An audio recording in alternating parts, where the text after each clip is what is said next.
Bismillahirrahmanirrahim. Assalamualaikum warahmatullahi wabarakatuh. Perkenalkan nama saya Muhammad Waji, NIM saya 0510864441. Saya dari UPBJJ Kota Serang. Di sini saya akan mengerjakan tugas 3, tugas membuat video dari tugas 3 dari mata kuliah administrasi jaringan. Oke, langsung saja. Di sini saya sudah mendownload untuk panduan praktikum tugas 3-nya. Lalu di sini juga ada soal dari perintahnya. Nah, di sini ada 3 soal. Kita disuruh video verifikasi konfigurasi di langkah 567, lalu di soal kedua verifikasi hasil konfigurasi di langkah 9, lalu di nomor 3 video verifikasi koneksi antar PC. Seperti itu ya. Oke, langsung dibuka saja. Saya buka panduan praktikum tugas 3. Oke. Nah, di sini kita disuruh untuk praktikum Spanning Tree Protocol. Nah, Spanning Tree Protocol itu bisa disingkat menjadi STP. Apa sih Spanning Tree Protocol itu? Jadi Spanning Tree Protocol itu adalah protokol jaringan yang digunakan pada perangkat switch untuk mencegah terjadi loop pada jaringan LAN yang memiliki jalur ganda atau redundant. Seperti itu. Lalu untuk pada topologi yang ada di panduan tugas 3 ini, ada 4 switch yang saling terhubung membentuk lingkaran atau kotak lah ya, bisa disebut seperti itu. Nah, kalau misalkan si semua jalurannya aktif bersamaan, nah datanya bisa berputar-putar tuh. Terus bisa berputar-putar tanpa henti dan menyebabkan si jaringannya bisa menjadi lambat atau terjadi broadcast storm. Bahkan koneksi antar PC-nya jadi malah keganggu. Seperti itu untuk penjelasan Spanning Tree Protocol. Nah, langsung saja kita mulai untuk praktikumnya. Untuk langkah yang pertama tentu saja instalasi Cisco Packet Tracer Student, dan saya sudah menginstalnya. Di sini sudah ada. Lalu buat topologi seperti berikut. Nah, saya akan mengikuti persis seperti topologi yang ada di gambar tersebut. Oke, langsung saja kita taruh 2 buah PC di sini, PC 0 dan PC 1. Lalu saya ambil switch di sini 90 switch di atas, switch 1 di bawah, switch 2 di samping, switch 3 di samping kanan. Oke.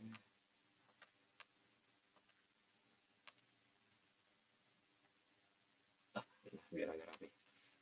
Sekarang saya hubungkan setiap visinya ke semua device-nya. Sorry, tadi. Kalau berbeda device, dia menggunakan kabel straight ya. Di sini nyambung ke FA03. Ya. Lalu untuk PC 0-nya nyambung ke switch 1 menggunakan port 03 juga.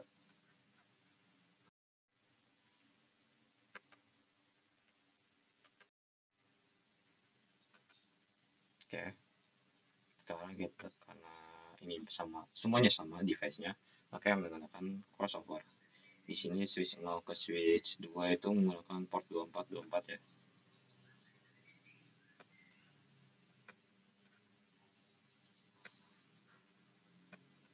Nah, di sini dari switch 2 ke switch 1 23 sama 22.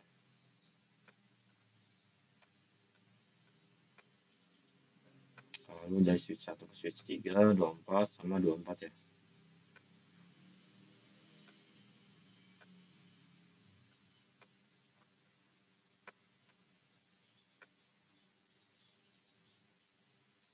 Terus dari sini 23 ke 23 juga. Oke, saya rapikan terlebih dahulu.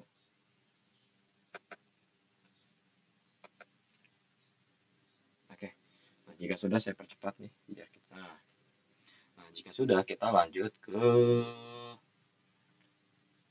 angka ketiga, yaitu memasang alamat IP pada setiap PC yang ada. PC 0 menggunakan IP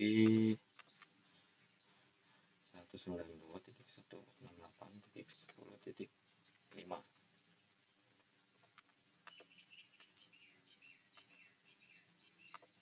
Lalu PC satunya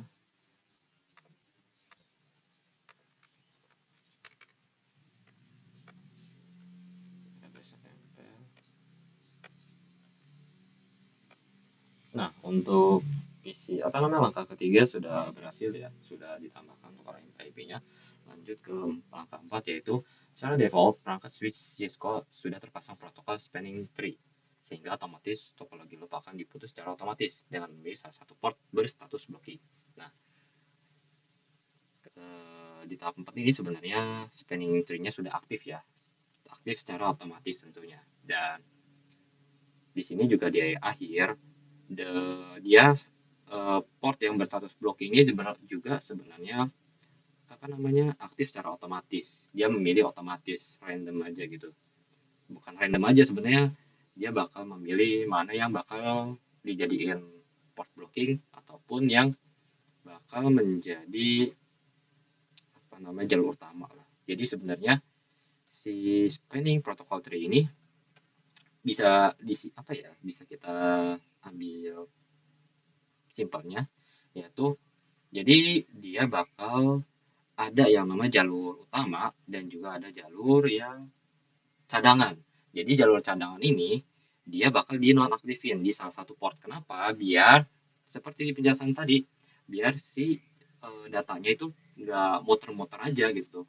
Yang nanti bakal terjadi hal negatif yang tadi saya sebutin di awal. Seperti itu.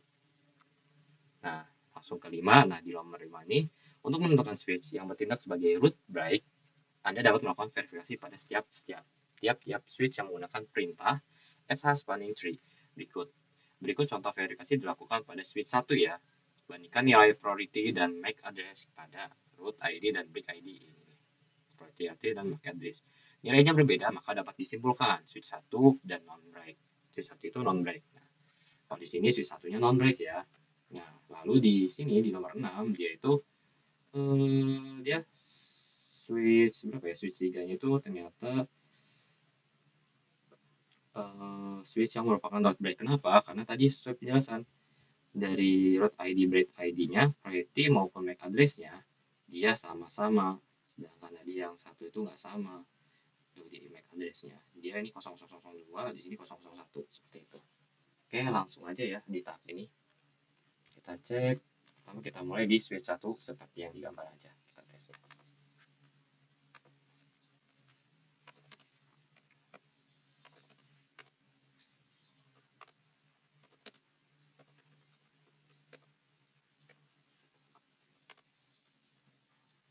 Nah, ternyata di switch 1 saya juga ini bukan merupakan switch root break ya. Kenapa? Karena di MAC address-nya di sini beda. MAC address-nya di sini 0001, sedangkan di sini 0010. Di situ aja udah beda gitu kan. Jadi bisa kita simpulkan switch 1 ini bukan merupakan switch root break. Kita lanjut ke switch 3.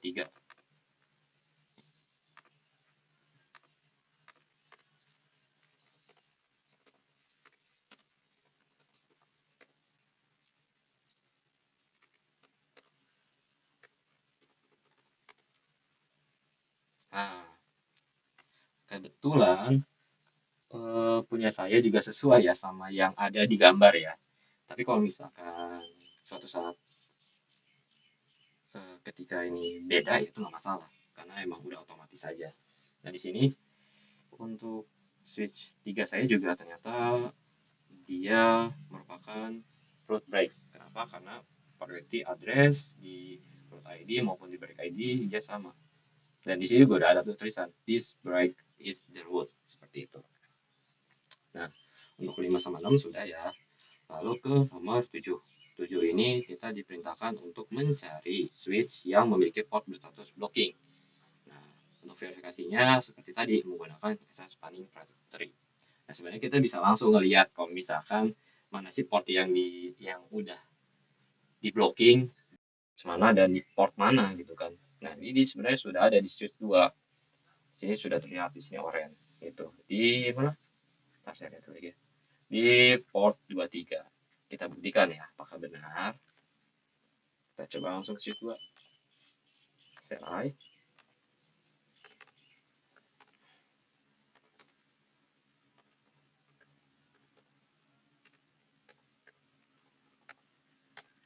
Yap, benar. Di sini untuk switch 2 ternyata ada di FA kosong apa FA23-nya dia port 23-nya dia ini port blocking seperti itu.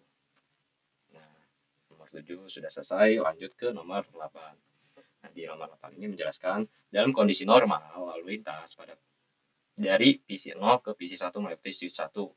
Nah, dari PC 0 switch 1 lalu ke switch 3 lalu ke switch 0. Kebetulan kan saya juga sama dari switch 1 ke switch 3 baru ke 0 lalu ke PC1.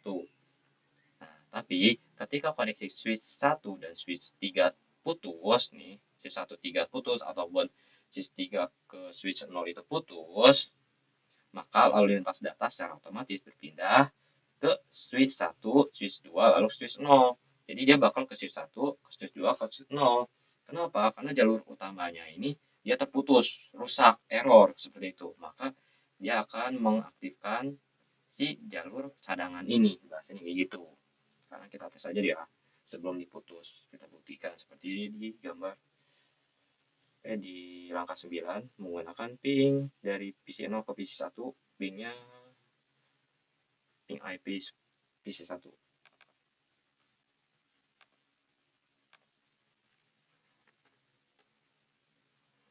Ping ST 192.10. Nah, dia ini ya, apa namanya, bisa terhubung dari PC0 ke PC1. Kenapa? Karena jalur yang dilewati itu PC1, switch 2, switch 0, lalu ke PC1. Seperti itu. Nah, sekarang kita akan membuktikan di sini. Putuskan koneksi dari switch 1 ke switch 3. Ataupun bisa kita coba dari switch 3 ke switch 0 gitu kan. Karena emang kita kan menggunakan jalur yang ini. Kayak gitu. Ini saya gini aja biar enak. Nah, kalau misalkan kita putuskan, maka terjadi seperti ini ya. Seperti yang ada di langkah ke-11. Dia bakal request timeout. Seperti itu. Data data kembali ping sebelum ketika jalur di antara switch 1 dan switch 3 diputus. Koneksi antara PC0 dan PC1 juga terputus. Tapi secara otomatis, panning tree protocol mengaktifkan port yang terdapat di switch 2. Sehingga koneksi PC0 dan PC1 terbentuk kembali seperti ini. Ini ketika putusnya, lalu sini ketika terbentuknya. Sekarang kita buktikan. Kita buktikan dengan cara memutusnya. Di sini saya akan putuskan dari switch 1 ke switch 3. Oke, kita tunggu. Nah, di sini request timeout. Kenapa? Karena ya tadi, awalnya kan kita menggunakan jalur switch 1, switch 3, switch 0 kan. Cuman di switch 1, switch 3-nya nih, jaringannya dia terputus kabelnya. Seperti itu simulasinya. Nah, sekarang kita tunggu untuk apa mengembalikan jaringannya lagi gitu tuh biasanya. Oke, kita tunggu.